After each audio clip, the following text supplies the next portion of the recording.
can sauna use really help prevent colds? You know, that's something that I've been told for decades, really. And the thing is, I used to get sick a lot. And it was never fun because getting sick for me means I cannot do what I want to do, you know, and that means either working or working out or, you know, doing all of the things that I like to do. I can't because I'm on the couch and I feel terrible. And I used to get simple colds a lot, especially during the colder months of the year. And at some point I realized that, well, what if I changed my lifestyle? What if I focused more on wellness and get sick less often? And I did this. And as part of that, and by changing my lifestyle, you know, that included a number of things, including changing my diet, focusing more on sleep quality, etc., but also making sauna bathing a regular part of my wellness routine, especially during the colder months of the year. And as soon as I did that, I stopped getting colds. I stopped getting sick, period, you know. And even on days when I felt like my body is fighting something, I would maybe have only 80% instead of 100% energy, but I could still continue with my life. And so I'm like, wow, this is a powerful tool. And so I decided, let's look into the science and try to figure out what is it about sauna bathing that can reduce the incidence of common colds and,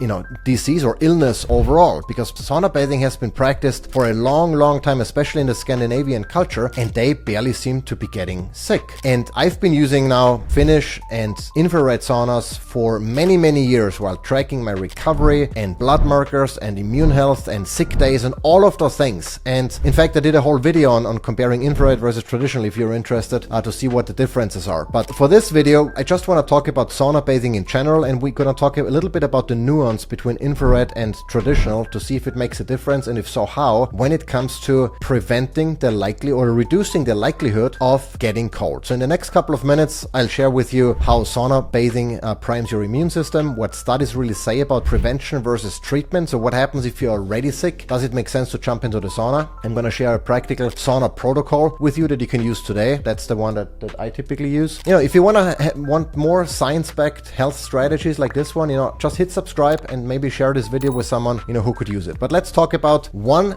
factor in particular that plays a major role in boosting your immune system, on making your immune system more robust so that if you get exposed to a pathogen, you're less likely to get sick, right? And that is heat shock proteins. You know, what is that? Well, heat shock proteins, they're like the bodyguards of your cells, and they get released when you're exposed to heat stress. So when your core temperature increases, maybe because you're in a sauna and you heat up, you're under heat shock, you're under heat stress, then your body releases heat shock proteins. And what they do is they repair damage, they maintain proteins to, you know, remove damaged proteins, clean them up and help them do their thing, because proteins are one of the key macronutrients or components in the body that do a lot of things in the sense of immune system and really anything else. Proteins are incredibly important, not just for muscle growth. And they also activate the immune defenses. They make the immune system respond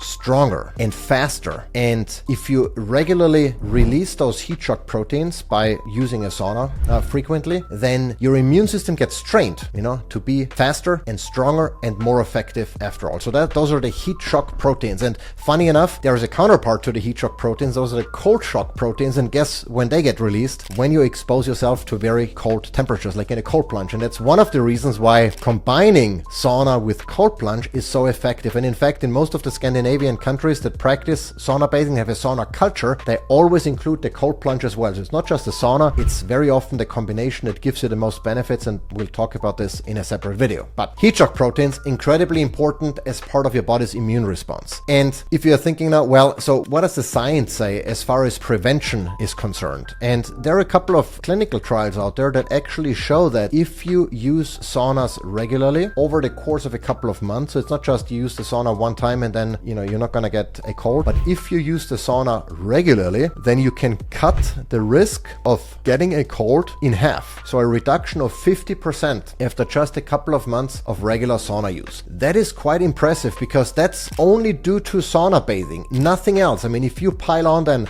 you know, better diet, better sleep, exercise, and some of the other things that are important to maintain an optimally functioning immune system, you can imagine that can reduce the risk of getting a cold or another common viral infection. You can reduce that risk significantly. And since I've been doing this for a long time and I've not gotten sick, even though I have been exposed to people. I was in close contact very often with people who were sick. So it's not that, oh, I live in an environment, I live in a bubble wherein nobody else is sick and that's why I never got sick. No, I got exposed to a lot of pathogens and yet I never got knocked out by any of them. Another fairly large Finnish study actually, they looked at sauna bathers and they determined that regular frequent sauna users had a lower risk of developing respiratory diseases like pneumonia. And that's a key thing, especially if you're already older, where pneumonia can be potentially a death sentence, you know? And so again, sauna use upregulates heat shock proteins, upregulates, boosts your immune system, makes your immune system more robust, respond quicker and more forcefully, and that can be an excellent tool, an excellent prevention tool, you know? Now, what is the deal with if you're already sick? Should you jump into the sauna? Does it help, you know, to speed up the progression of the disease or anything? Well, based on the studies that I've seen, using a sauna while you're already sick did not improve the symptoms compared to the control groups. But here's the thing, you know, with studies, there are confounding factors. There is a lot of nuance depending on how the study was set up, you know, the individual persons involved in the studies, etc. But one thing that I want you to think about is, you know, if you get really sick, what your body typically does is it responds with a fever. It increases your core temperature, so the higher temperature can kill off the pathogens. That's a natural response. Well, guess what sauna bathing does? It increases your core temperature. So I would argue, and that's what I do now, this is not medical advice, but that's what I do. Whenever I feel like my body might be fighting something, whenever our kids say, you know, I don't feel well today, what we do is we go into the sauna. Now, with the kids, typically, we tell them, okay, you go in at as much temperature as you feel comfortable. You know, there's typically a way to control it so they feel hot, they come out sweaty, but they are not under an extreme stress. When I'm sick and I go into the sauna, I turn it on, you know, to the highest level. Depending on if it's a Finnish sauna, it's at 230 degrees. You know, I really ramp up my core temperature and basically support my body in what it wants to do naturally anyway. You know, increase my core temperature to fight off any pathogens. And I've had great success. Now, again, I usually don't get sick very often. I do not remember the last time I had a fever. But nonetheless, I've not noticed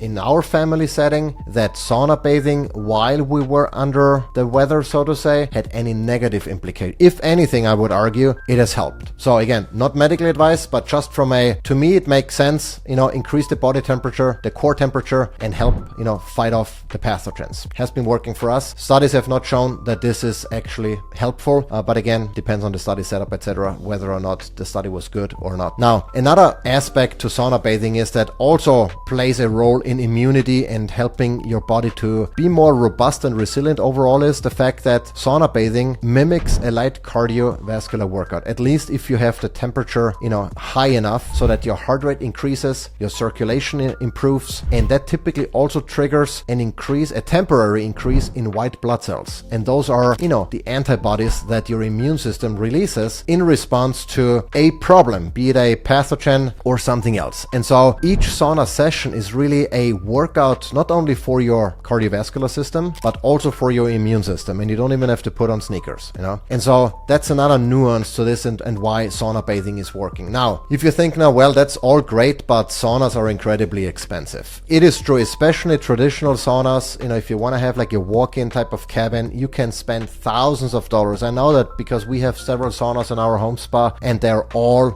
$5,000 plus. But there is one exception I want to point out, and this is actually the sponsor of this video, and that is Sweat Tent. Because that Sweat Tent comes with a wood stove. It has room for at least 4 adults. It heats up incredibly quickly. In 20 minutes, the thing is hot. And it taps out at about 230 degrees Fahrenheit. You know, that's how hot I've gotten Sweat Tent. And it's only $1,500, give or take. You know, I'm gonna show the exact pricing here in the B-roll, but it's a fairly inexpensive way, if you have the space, to get all of the benefits of a traditional Finnish sauna, including the wood stove. So even from an ambience perspective, you get exactly what you would get in a traditional sauna for a very reasonable price. And I have a separate review on Sweat Tent, so I encourage you to check that out to learn all about the product, the pros and cons. But I love it. It's a super inexpensive way to make sauna bathing a regular part of your routine and reduce your chances of getting sick. It's a win-win at the end of the day, and I absolutely love it. So what is a good sauna protocol? Well,